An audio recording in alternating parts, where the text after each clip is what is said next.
Alexei Navalny, Russia's leading opposition figure, has died at age 47 while serving a sentence of more than 30 years on multiple charges. The anti-corruption activist was one of the Kremlin's most vocal critics. Despite being barred from challenging President Vladimir Putin at the ballot box, he galvanized Russia's political opposition. Navalny's death comes after Putin announced that he planned to run for re-election in 2024, a move that could keep him in power until at least 2030. Navalny broke onto the Russian political scene in 2012, becoming a key leader of a broad protest movement against the Kremlin and Putin's decision to return to the presidency after serving 4 years as prime minister. Those protests failed, and so in the years that followed, Navalny focused on his anti-corruption foundation, which carried out investigations into the pro-Kremlin elite.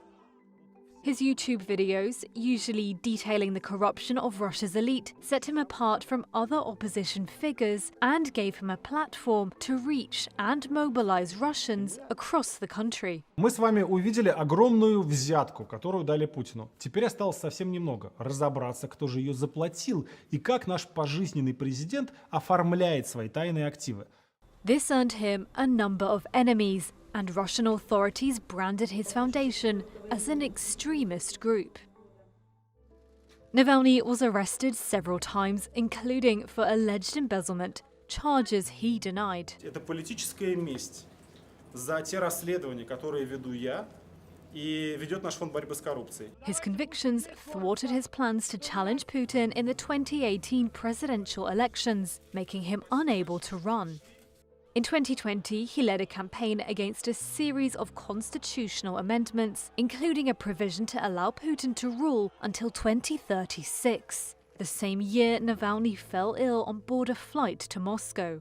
He was evacuated to Germany, where scientists said he had been poisoned by the nerve agent Novichok. Navalny and his supporters blamed Russian authorities for the attack, and the US formally accused the Kremlin of carrying out an assassination attempt. Russian authorities have rejected the accusations.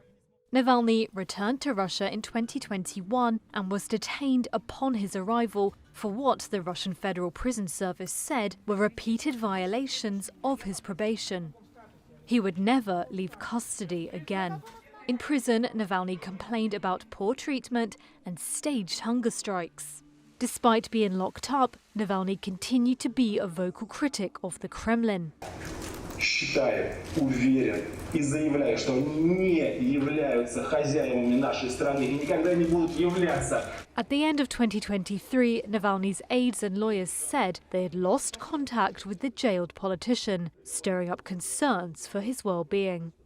He surfaced almost 3 weeks later after being transferred to a prison colony known as the Polar Wolf, located in a remote Arctic region of Russia. Navalny's allies said the move was designed to try to silence him.